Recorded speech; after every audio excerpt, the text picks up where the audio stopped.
I kind of forgot for a very, very, very long time how intentional this was. In fact, I forgot it was intentional very early. But I masked my personality with edginess, which is why I look like this today. I think it seeped into how I externally presented.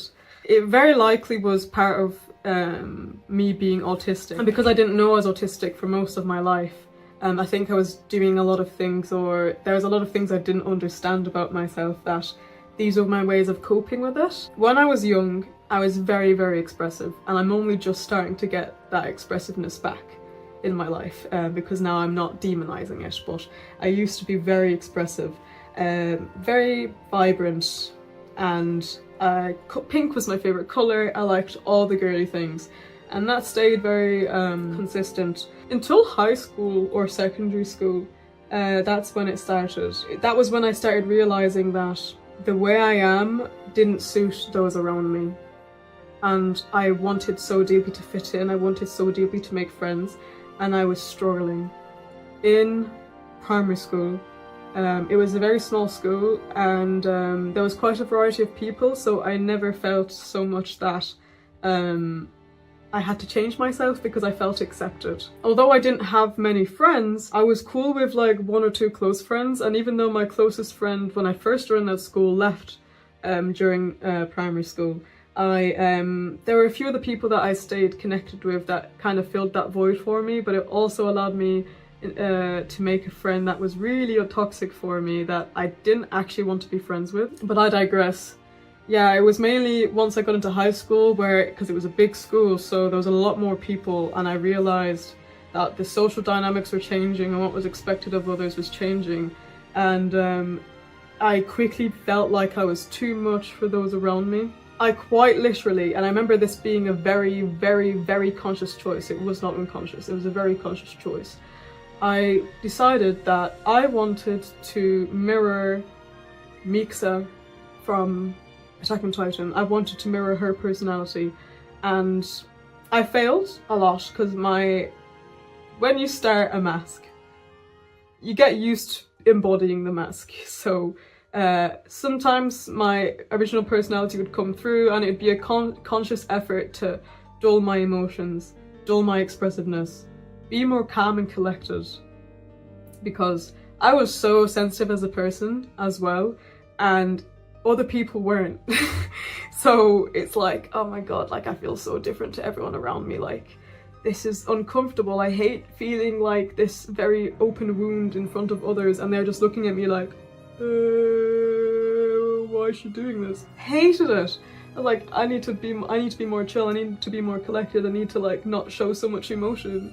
And yeah, it was from when I was about 12, 13, I was like, I'm just going to mirror Mikasa. The facade slowly became me.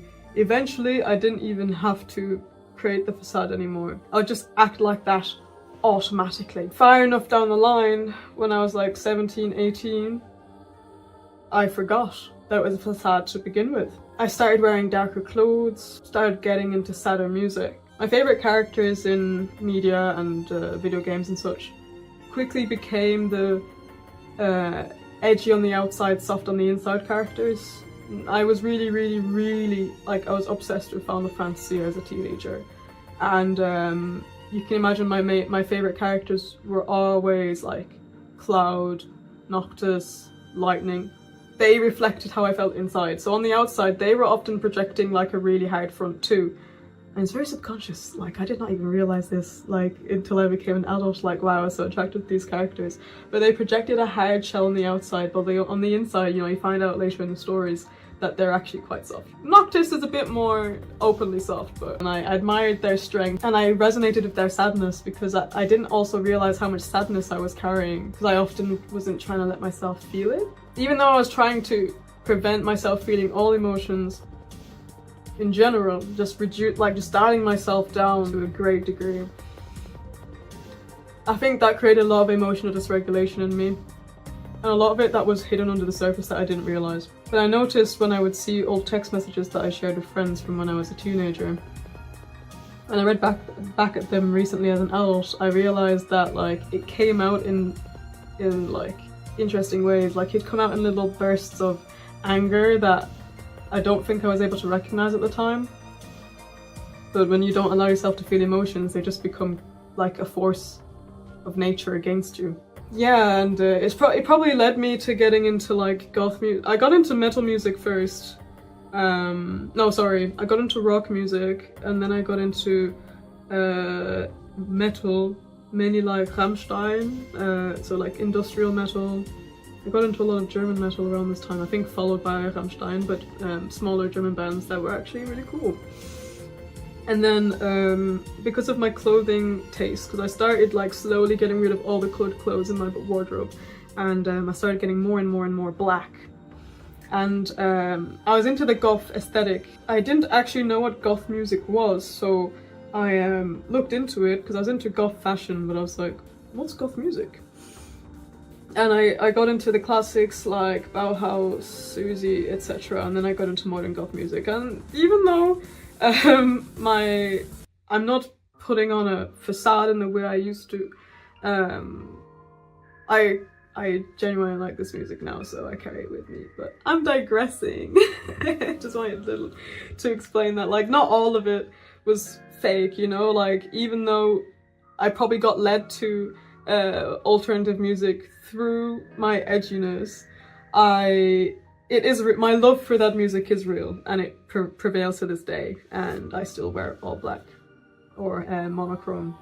Even though on the inside I feel so much freer, and I feel like I'm open of being expressive, I'm open of just being who I want to be, and I'm not scared of my emotions anymore. But I think this is largely to do with my autistic traits, and also, even if I wasn't aware of it, dealing with the trauma that I experienced as well.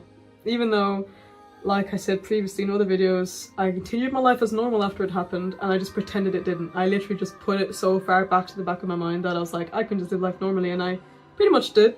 But I definitely think that had a play in my overall edginess, if you will. But edginess, I think in general, is often a product of something. Like, it makes sense why you lean towards it when you have a lot of emotion that you're struggling with. It needs an outlet in some way, and in my case, I didn't let myself have an outlet on one hand, and on the other hand, I was trying to be perceived as cool and collected, because I felt like that was what would allow me to be loved. And when I became too sensitive, it pushed people away. And don't get me wrong, it did. My emotions have pushed people away. Not gonna pretend it hasn't. The difference now is I'm not going to reduce the emotion I express when I need to express it for the sake of others, and if they're not able to handle it, that's okay. They're allowed to leave my life if it's too much for them, or, you know, even just leave my life for the period where I'm like that. If they need to protect themselves in that way, there's nothing wrong with that whatsoever. But I'm not going to disrespect myself in that way again, and I'm going to allow myself to feel what I need to feel. And importantly, I want to act in complete authenticity to how I am. I've noticed recently, because I've been trying to unmask in public and with people, with my close, like with my sister and my very close people in my life, it's easy to do so. Like, I don't mask with them anyway, but I noticed, like, in other scenarios, the mask is still quite, this is a different sort of mask, so it's not I'm trying to be edgy anymore, it's more so I'm just trying not to be me. Like, I'm trying to put the comfort of others first, and laughing at things I don't find funny, and talking in a way that is unauthentic to me, and I really hate it. When I notice that I'm doing it, I'm like, stop doing it. But it's such a bad habit. So, something I'm still working on. But no, I don't identify as edgy anymore. To be fair, I never identified as edgy. It's more so a name that people get allocated to me after a certain time. I look edgy, don't get me wrong, and I love the look. I think it looks sick as fuck. But on the inside, I am a so much lighter person. I'm genuinely happy, and I genuinely have so much love to share with others, of all creatures, like even insects. Like, I try and take the time to be patient and understanding and compassionate with everything, if I can. My looks do not reflect my personality in any way. I do feel like the colour black, especially, It feels like protection. I had a little period where I was like gonna start trying to introduce colors, just dark colors, into my life, and but then when I tried it, the top I chose was uncomfortable, so I was like, there's no way I'm wearing this anyway. But even when I saw myself, I was like, this doesn't feel like me yet, so maybe one day I'll be into wearing colors, but at the moment, no. And when I do wear black, I feel most like myself, and I truly do feel protected. But I think there's also like a spiritual resonance. In the beginning, I think it was more so people wouldn't look at me as much, in a way. Like it was more like not drawing attention. And then I got into goth and then it was drawing attention, funnily enough. Now I don't really care about drawing attention at all. Obviously I'm wearing a bit of white, but why I really like this hoodie is it's like polarity, you know? Bisexual, bipolar. But no, not just that, I meant the polarity of life, you know, the good things, the bad things. I just feel like the polarities of life and each sides of spectrums and such things, like, they're very present. Those themes are very present in my life, so I thought this hoodie was very cool to represent that. But yeah, that was all I had to say on this topic, really. I hope it was interesting for you. I wonder if anyone else has experienced something similar in their life. I wonder how many people mask their personality and don't even realize they're doing it. Probably most people, I would say. But I hope everyone finds their true nature eventually. And even if you find it and you don't feel like it's safe to express it with those around you yet, that's okay. As long as you know who you are, that is always the most important thing. How much you want to share with others is completely up to you. But you should know who you are first and foremost. Yeah, thank you so much for watching. I really appreciate it. I hope you're having an amazing day. I like to make videos talking about difficult topics and also experiences in my life as well. So if you like the sound of that, please feel free to subscribe. Obviously no pressure. Please leave a like if you enjoyed it. Thank you so much for listening. Regardless of whether you stay or go, I wish you a blessed day.